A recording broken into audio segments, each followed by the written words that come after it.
Guys, family, friends, welcome to another edition of the Cook and the Coach podcast. I'm Beza. I'm the coach. I'm Kenny. I'm the cook. Welcome, everyone. Thank you for listening. Ken, start off with the cooking stuff. Let's go. So, for my cooking segment, we got another show and tell. A while back, we were talking about food photography, and I was showing y'all some of the lenses I was using. So I literally just use my iPhone 6S. It's pretty fucking old, but I use this for almost all the food photography that I take. But to step up my game a little bit, I got these lenses. So these external lenses that you can attach. They're like moment lenses. So I'll hold them up to the camera again, just to kind of refresh the memory. So that's the wide lens. Then drum roll, please. We got the telephoto lens here. So I use these two lenses a lot. And then as I showed last time, I connect it with this little clamp here. My phone's too old. The Moment does make phone cases that you can use. But I wanted to show you all a couple other tools that I use when taking these photos. So this is not a sex toy, but it looks like it. This is a Joby 3K tripod. So basically, here, I'll hold it up to the camera a little bit so y'all can see. On top right here, you can connect either a phone or like a DSLR camera. So a DSLR camera is, basically just like a higher end, nice camera. You need a special attachment, which I also have right here. And this is a square jellyfish little clamp. It was recommended on Wirecutter. And basically, I can show y'all. I mean, if it is easy and quick. Yeah, okay. So basically, you just screw on the little clamp, that square jellyfish clamp, onto the Joby. And then it's really strong, and it holds the phone in place. So it's the Joby 3K tripod. And what I like about it is that it's tall enough where you can get a little bit of height, but it's not too tall like to be on your kitchen countertop and really get in the way. So I can put this on the side and film stuff or whatever, and it's not too intrusive. What I really like about this in general, though, if you're watching the video, you can see that the legs of this tripod can bend. They can bend in all sorts of different ways. All three of them can. They're these individual little balls, right? Like a little octopus or something. Honestly, it looks a lot like, if it goes like this, Baze, it kind of looks like the Omnidroid from The Incredibles a little bit. That you can get a lot of different angles. But what's really nice about this is just the legs are really strong. So I haven't done this yet, but you can literally, like, say my arm is a tree or like a pole. You can wrap the tripod around it and like hold it secure, and it's strong enough where it could handle putting like a nice DSLR camera or even just a phone. So yeah, it's really versatile. There you go. I might even try using it for the podcast at some point, just to try setting up the phone and see if that works just for the video. We'll see if that happens. But yeah, super versatile. Again, I found the Joby tripod on Moment's website. They have some really great recommendations for things, for mobile photography, but beyond that as well. And then I got this little square jellyfish clamp on Amazon, I believe, but again, it was recommended on Wirecutter. You can learn more about that there. So yeah, right. Altogether, this is like a really solid setup for very little money. Anyone who's into photography knows that camera equipment can be very expensive, and this is a really cheap workaround. And because I'm not strictly a photographer, it works fantastic for me. So yeah, and if you need any more specifics, I can let you know. You just shoot me a DM or whatever, and I can let you know any more specifics about how I use them or the specific products I use. But not an ad, but just products I really like. So yeah, hope you can check it out if you're interested. Baze, what about you? What do you got for coaching this week? Guys, I've seen this around a little bit as of recent, with coaching a couple of new freshmen. I think I see a lot of times I'm at a gym, like a local gym or whatever. And it's a little recommendation. It's a small thing, but I think it might be the biggest difference in your lifting, especially when you're squatting or when you're deadlifting, is don't wear running shoes or just like regular like walking around shoes when you lift. Either take off your shoes, go barefoot in your socks, or buy like a really flat shoe, like a Jordan or like a Nike Metcon or something like that, or even like Chuck Taylors are perfect for it too, for lifting. You never want to lift in like Roshi runs or anything like that. It's like an elevated heel. you want your feet to be flat as possible. So picture your foot right here. For your video, you can see this. If not, just picture my hand being held up.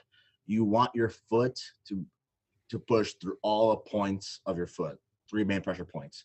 So pronounce your big toe right here, pronounce your pinky toe right here, and then your heel right here. A lot of people say just push through your heel. A lot of people say just push through your leg. You want to push through those 3 pressure points. Make sure pressure is equal through your whole foot. I see a lot of people, they'll squat in whatever shoes they're wearing that day. They think it's fine, whatever. And like if you're just figuring out lifting for the first time, okay, whatever. But to really get proper form, to really make sure you're engaging the right muscles through a squat, through a deadlift, through any leg movement, you want to have a really flat base to work with. Because if you don't, that could in the long run really ruin your back, could ruin other things. I will say, well, my back hurts when I squat or I deadlift. It's like, well, what kind of shoes do you wear? And say, well, I just wear, these shoes. I'm like, well, you're not really helping yourself. So if you're like really getting to like lifting and getting those type of movements, I would highly recommend just investing in a pair of like flat shoes. Even if there's a pair of like Chuck Taylors, something like that, that works great. So just a bit of recommendation for those lifters who are trying to get more serious in the weight room. Love it. Y'all should be getting in those squats, release some stress, some tension during this insane political time. We recorded the last episode a couple days ago, and it was post-election, and we were still waiting on the results, and we still are waiting on the results. And it is neck and neck in some of those battleground states. It's crazy. Yeah. So close. It's so last time we checked in with you guys, let me pull it up here. So Biden was leading Nevada, but he was losing in Pennsylvania, North Carolina, and Georgia. Mm-hmm. Shit's changed. Mm-hmm. Joe Biden is now leading in both Pennsylvania and Georgia, both at 98% reporting. And Joe Biden's got a couple thousand vote lead in Georgia, and he's got a substantial 20,000 point lead in 2,000 vote lead in Pennsylvania. Nevada, it's increased to about 10,000 or so. Mm-hmm. So goddamn Joe Biden, I think it's locked up. Yeah, I think he might have it in the bag, but it is. I think there was a moment there where Trump was ahead in Georgia. I was seeing people post about it, freaking out. But it's been really, really close in those. And it's just starting to get to the point where the majority of the votes have been counted. But it's been taking so long. There's been so many great social media memes about the late votes. Like what? I haven't seen any. What I mean, you haven't seen my stories, Ken? I've been working, man. I haven't been on Instagram that much. Listen. Don't matter what side you're on, don't matter who you vote for. Mm-hmm. These memes are great. Yes. These have been the best election memes. These are great memes. These are fun. Quick preface, quick disclaimer. This isn't a political show. We just make fun of anybody and everybody in a lighthearted way. This isn't what that show is. So anyways, Space, continue. Yeah, man. Great memes, great entertainment all through this election. If people were asking me a couple of days ago, I thought was going to win. I thought Trump had locked up, but Biden's pulling through in the clutch, last minute. Yeah, fadeaway jumper. Biden threw a Hail Mary and it came down. With our original predictions, you were closer because you were saying that you thought it would be an exact tie. And I thought it was going to be a blowout one way or the other. I didn't think it was going to be this close. So it's really close in a few spots. So you were onto something. I didn't realize how many people were going to come through. Yeah, it was surprising because a lot of people thought it was going to be a blowout one way or the other. I mean, both people on both sides were like, yeah, it's going to be a blowout. I was like, no, this is going to be a very, very close race. And I was right. Yeah. How do you request a recount for votes in a state? Do you have to prove that something went wrong in the counting, or can it just be so close that you think like, I it's think it'd be different. reasonable to recount to be sure. I think it's different on the federal level than it is on the like a state level. Hmm. Because remember, Scott Walker had that infamous recount for the governor thing in Wisconsin, and that process was like pretty quick.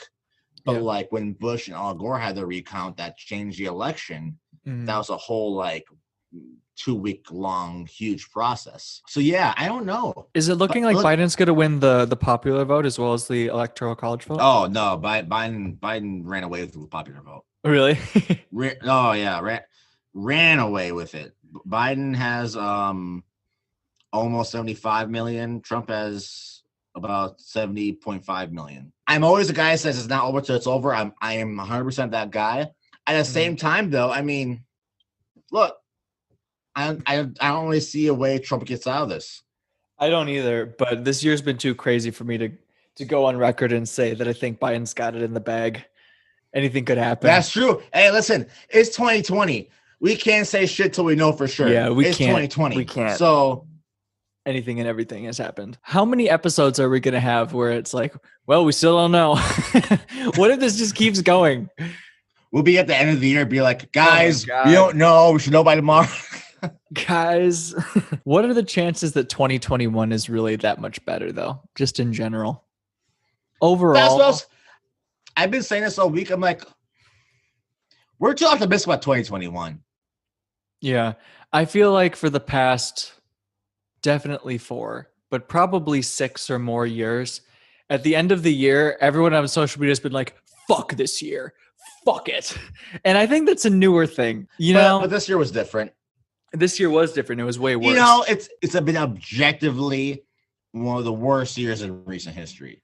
I completely agree. Several decades. I completely agree. Objectively. But objectively one of the worst years. But I'm just annoyed. I really hope that people remember how bad this year was because I'm kind of tired of seeing fuck this year, man. Absolutely fuck. I think the world is burning. It's like, okay, dude. Ken, I agree with you. And I think what we need to do is to go into 2021 with just low standards. We just want a year, true. Not too much fuck shit, just no fuck shit 2021. That's all we ask for. Guys, let's close the show out with some What You Jammin', our new segment where we talk about new music we're into, just what's on our playlist, stuff we've been liking, maybe something on the radio we've been hearing. Yeah. I can start it off really quick. Yeah. I've been listening to a lot of the same artists I was talking about last time on What You Jammin'. Mm-hmm. However, there's been a few remixes that came out that I've been really, really into. Oh, yeah? Maluma, he put out a remix of one of his songs with The Weeknd. Okay. And The Weeknd's actually singing in Spanish, which is kind of cool. That is cool. He's like singing like a full-on Spanish. Oh, that's awesome. And if you're a follower of Complex Ambition, the reaction duo, shout out to Wise, shout out to Sound, shout out to Marloon too. They're a couple of Mexican kids from Rhode Island I've been following for the last couple of years, and they've a slow rise in social media. They're at like 50,000 Instagram followers. They have like a couple 100,000 YouTube subscribers, and they predicted The Weeknd do something in Spanish over a year ago. Sure. They predicted it, and then they put it on Instagram like, look, we predicted it, whatever. Oh, and The Weeknd like reposted them and like liked them and shit. Wow. So it's kind of like cool, like full circle thing. Wow, yeah. I know it's like that they confirmed it. Only fans of there would know about it, but to us it's like kind of like a cool like thing to see, full circle. Sure. So that was kind of cool to see. That's cool. Love that. So I've been into that. Kyle, he has a song that came out a few months ago. He put out called What It Is. Great track. He had a remix of Chris Brown. Amazing. Only thing I don't like about the song is that Chris Brown literally has the same exact verse as Kyle did in the original, which is that's weird. It's fine, but at the same it's like a little disappointing that's not original. Yeah. At the same time, it's Chris Brown. Like he doesn't make anything bad. Like No. he only makes songs better. Right. So it's like, okay, I still kind of like it, Yeah. Like, has there ever been a bad Chris Brown song? Not in a long time. I feel like there's got to be some bad ones on like his early albums. But now There's he kind of just does features, I think is what you're saying. Like he'll just there's hop never onto been an a amazing song already, you know? has there ever been a bad Chris Brown feature? Not that Never, I can think of. never, Yeah, definitely the past few years never. he's been on fire. Always hits, Yeah. always hits. True. So there's that song. I love that. Today, if you guys know the song "Mood" by 24K and Ian Dior, song's been popping all over radio. It's both of their they're both hip hop artists, but it's both their first like mainstream hit, Sure. going crazy on the radio, like number 3 in the charts right now. Oh well. Just put a remix today with both Justin Bieber and J Balvin, and I've been really loving it. Been playing a nonstop repeat today. It's been a really fun song. Hell yeah. Digging it. Hell Then my yeah. last thing for you guys, my last song today. I mentioned last time Dua Lipa, really into her album. She put out a song with this French artist. I forget her name. Sorry, love. But she put out a song with a French artist, and like half a song is in English, half a song is in French. It's like a kind of like cool, like moody, That's like cool. 2 a.m. on the weekend kind of song. Mm-hmm. I mean, I should pull it up really quick. I have my playlist. Angeli, Ange with a little asterisk above it, LE, and the song is called Fever. And the music video, it's not like a super like trippy or like out of this world video, but like just the way it's shot is kind of interesting. So I kind of recommend seeing the video too. Adds like the vibe of the video and the vibe of the song like 100% match up. So I like when videos do that, when they match up with the vibe of the song. Totally. I like that a lot. Dude, So I recognize that French artist. She was on. Do you ever follow what's the name? Color X Studios on Instagram, or ever see what they post? No, but I've heard of that page. Yeah, it's cool. They just do these cool collabs with art. Well, it's not gonna be able to show on the screen. They just do cool collabs with artists where they choose like a cool color palette and they wear something really nice, and then they do a song or two from their catalog. And I think I saw that French artist on here a couple different times actually. Oh, cool. Yeah. Unless I'm confusing her with someone else. I'm pretty dang sure though. Yeah, that's awesome. I haven't been listening to too much new stuff recently. It's mainly been podcasts, honestly. But in terms of Right. music, honestly, pretty much the only new stuff that I have on here is Christmas music because I've been like starting to practice the Christmas songs, a month or two ahead, just to start getting ready, just for the season. So I have like classic albums like a Charlie Brown Christmas, like You those gotta are love it.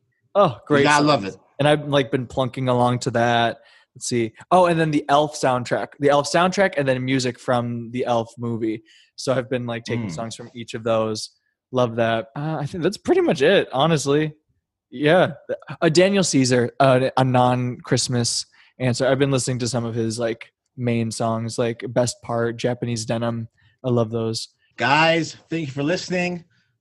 Don't forget to follow us on YouTube, Spotify, SoundCloud, all our platforms, Castbox, Google Music, you name it. Find us on there. Instagram, podcast, The Cook and the Coach. My Instagram, Beza, Tinsaya. That's where you can find me, all my stuff. At KPMartin2 on Instagram, and in my bio I have links to my food page, Haymarket Catering, and also my music, which is Kenny Martin Bucket List, anywhere music is streaming. So you can check all that out there. Thanks again for listening, Al. Thank you for listening. We will see you next time. Peace.